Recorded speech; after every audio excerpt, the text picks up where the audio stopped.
Praise the Lord. யாத்ராகமம் 28ஆம் அதிகாரம். உன் சகோதரனாகிய ஆரோன் எனக்கு ஆசிரிய ஊழியம் செய்யும்படிக்கு நீ ஆரோனையும் அவனோட கூட அவன் குமாரராகிய நாதாப், அபியூ, எலெயாசார், இத்தாமார் என்னும் ஆரோனின் குமாரரையும் இஸ்ரவேல் புத்திரரிலிருந்து பிரித்து உன்னிடத்தில் சேர்த்துக் கொள்வாயாக. உன் சகோதரனாகிய ஆரோனுக்கு மகிமையும் அலங்காரமுமாய் இருக்கும் பொருட்டு பரிசுத்த வஸ்திரங்களை உண்டு பண்ணுவாயாக. ஆரோன் எனக்கு ஆச்சரிய ஊழியம் செய்யத்தக்கதாக அவனை பரிசுத்தப்படுத்தும்படி அவனுக்கு வஸ்திரங்களை உண்டாக்கும் பொருட்டு நான் ஞானத்தின் ஆவியால் நிரப்பின விவேகமான இருதயமுள்ள யாவரோடும் நீ சொல்லுவாயாக. அவர்கள் உண்டாக்க வேண்டிய வஸ்திரங்கள் ஆவன: மார்பதக்கமும், ஏபோத்தும், அங்கியும், விசித்திரமான உள் சட்டையும், பாகையும், இடைக்கச்சையுமே. உன் சகோதரனாகிய ஆரோன் எனக்கு ஆச்சரிய ஊழியம் செய்யும்படி அவனுக்கும் அவன் குமாரருக்கும் பரிசுத்த வஸ்திரங்களை உண்டு பண்ண வேண்டும். அவர்கள் பொன்னும், இளநீல நூலும், இரத்தாம்பர நூலும், சிவப்பு நூலும், மெல்லிய பஞ்சு நூலும் சேகரிப்பார்களாக. ஏபோத்தை பொன்னினாலும், இளநீல நூலாலும், இரத்தாம்பர நூலாலும், சிவப்பு நூலாலும், திரித்த மெல்லிய பஞ்சு நூலாலும் விசித்திர வேலையாய் செய்ய கடவர்கள். அது ஒன்றாக இணைக்கப்படும் பொருட்டு 2 தோல் துண்டுகளின் மேலும் அதன் 2 முனைகளும் சேர்க்கப்பட வேண்டும்.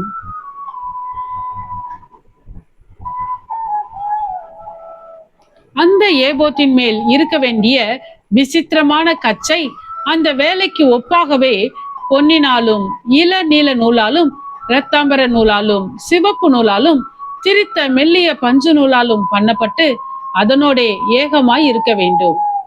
பின்னும் நீ 2 கோமேதக கற்களை எடுத்து இஸ்ரவேல் புத்திரரின் நாமங்களை அவைகளில் வெட்டுவாயாக. அவர்கள் பிறந்த வரிசையின்படியே அவர்களுடைய நாமங்களில் 6 நாமங்கள் ஒரு கல்லிலும் மற்ற 6 நாமங்கள் மறு கல்லிலும் இருக்க வேண்டும். ரத்தினங்களில் முத்திரை வெட்டுகிறவர்கள் செய்யும் வேலைக்கு ஒப்பாக அந்த 2 கற்களிலும் இஸ்ரவேல் புத்திரரின் நாமங்களை வெட்டி அவைகளை பொன் குவளைகளில் பதிப்பாயாக.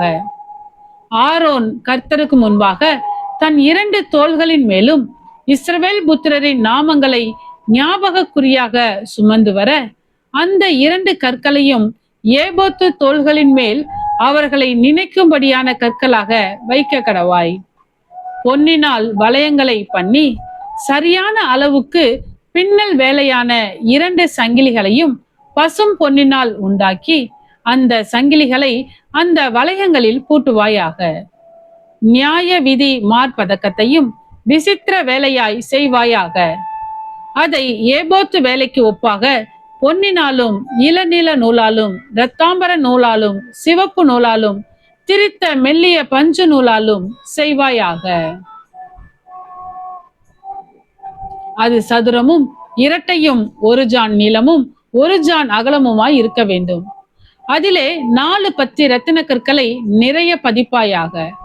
முதலாம் பத்தி பத்மராகமும், புஷ்பராகமும், மாணிக்கமும்.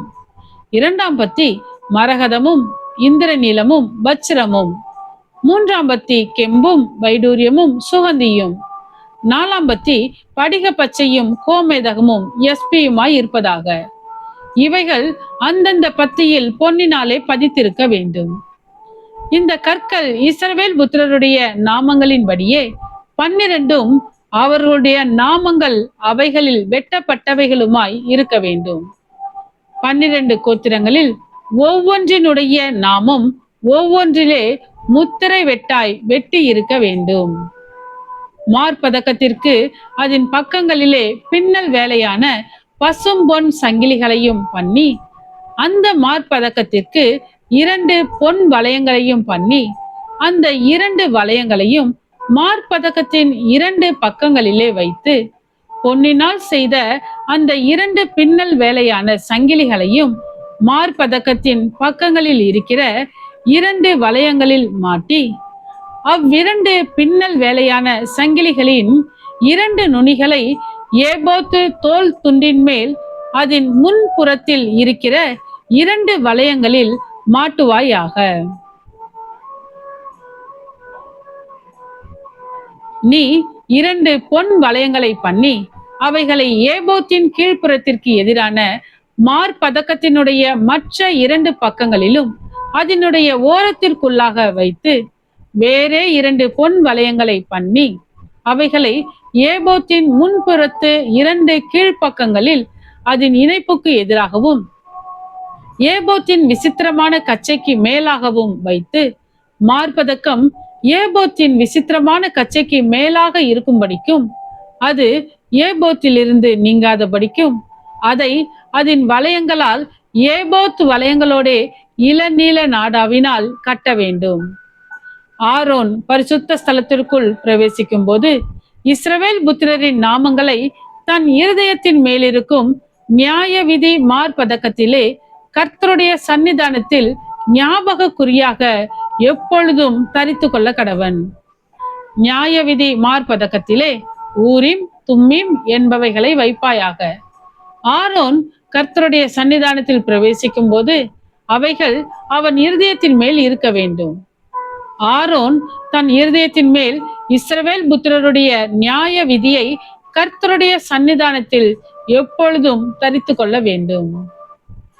ஏபோத்தின் கீழ் அங்கியை முழுவதும் இளநீல நூலால் உண்டாக்க கடவாய். தலை நுழைகிற அதன் துவாரம் அதன் நடுவில் இருக்கவும் அதன் துவாரத்துக்கு நெய்யப்பட்ட வேலையான ஒரு நாடா சுற்றிலும் இருக்கவும் வேண்டும். அது கிழியாதபடிக்கு மார்க்கவசத்தின் துவாரத்துக்கு ஒத்ததாக இருக்க வேண்டும். அதன் கீழ் ஓரங்களில் இளநீல நூல், இரத்தாம்பர நூல், சிவப்பு நூல் வேலையால் செய்யப்பட்ட மாதுளம்பழங்களையும் அவைகளுக்கு இடையிடையே சுற்றிலும் பொன் மணிகளையும் அதன் ஓரங்களில் சுற்றிலும் தொங்கும்படி பண்ணி வைக்க வேண்டும். அங்கியின் ஓரங்களில் சுற்றிலும் ஒரு பொன்மணியும் ஒரு மாதுளம்பழமும் ஒரு பன்மணியும் ஒரு மாதுளம்பழமுமாய் தொங்குவதாக. ஆரோன் ஆராதனை செய்ய கர்த்தருடைய சந்நிதியில் பரிசுத்த ஸ்தலத்துக்குள் பிரவேசிக்கும் போதும் வெளியே வரும்போதும் அவன் சாகாதபடிக்கு அதன் சத்தம் கேட்கப்படும்படி அதை தரித்து கொள்ள வேண்டும். பசும் பொன்னினால் ஒரு பட்டத்தை பண்ணி கர்த்தருக்கு பரிசுத்தம் என்று அதிலே முத்திரை வெட்டாக வெட்டி அது பாகையில் இருக்கும்படி அதை இளநீல நாடாவினால் பாகையின் முகப்பிலே கட்டுவாயாக. இஸ்ரவேல் புத்திரர் தங்கள் பரிசுத்த காணிக்கைகளாக படைக்கும் பரிசுத்தமானவைகளின் தோஷத்தை ஆரோன் சுமக்கும்படி அது ஆரோனுடைய நெற்றியின் மேல் இருப்பதாக. கர்த்தருடைய சந்நிதியில் அவர்கள் அங்கீகரிக்கப்படும்படி அது எப்பொழுதும் அவன் நெற்றியின் மேல் இருக்க வேண்டும். மெல்லிய பஞ்சு நூலால் விசித்திரமான உள் சட்டையையும் மெல்லிய பஞ்சு நூலால் பாகையையும் உண்டாக்கி இடைக்கச்சையை சித்திரை தையல் வேலையாக பண்ணுவாயாக. ஆரோனுடைய குமாரருக்கும் மகிமையும் அலங்காரமுமாய் இருக்கும் பொருட்டு அங்கிகளையும் இடைக்கச்சைகளையும் குல்லாக்களையும் உண்டு பண்ணுவாயாக. உன் சகோதரனாகிய ஆரோனும் அவனோட கூட அவன் குமாரரும் எனக்கு ஆச்சரிய ஊழியம் செய்யும்படிக்கு நீ அந்த வஸ்திரங்களை அவர்களுக்கு உடுத்தி அவர்களை அபிஷேகம் செய்து அவர்களை பிரதிஷ்டை பண்ணி அவர்களை பரிசுத்தப்படுத்துவாயாக. அவர்களுடைய நிர்வாணத்தை மூடும்படிக்கு இடுப்பு தொடங்கி முழங்கால் மட்டும் உடுத்த சணல் நூல் சல்லடங்களையும் உண்ணு பண்ணுவாயாக. ஆரோனும் அவன் குமாரரும் பரிசுத்த ஸ்தலத்திலே ஆராதனை செய்ய ஆசரிப்பு கூடாரத்திற்குள் பிரவேசிக்கும் போதும் பலிபீட தண்டைக்கு சேரும் போதும் அக்கிரமம் சுமந்து அவர்கள் சாகாதபடிக்கு அவைகளை தரித்திருக்க வேண்டும். இது அவனுக்கும் அவனுக்கு பின்வரும் சந்ததிக்கும் நித்திய கட்டளை. ஆமென். கர்த்தாவே, உம்முடைய வசனம் என் கால்களுக்கு தீபமும் என் பாதைக்கு வெளிச்சமுமாய் இருக்கிறது. இருளான என் வாழ்விலே நீர் தந்த உம்முடைய வேத வசனத்தை தினமும் படித்து வசனத்தின் வெளிச்சத்திலே இடராமல் நடப்பேன். ஆமென்.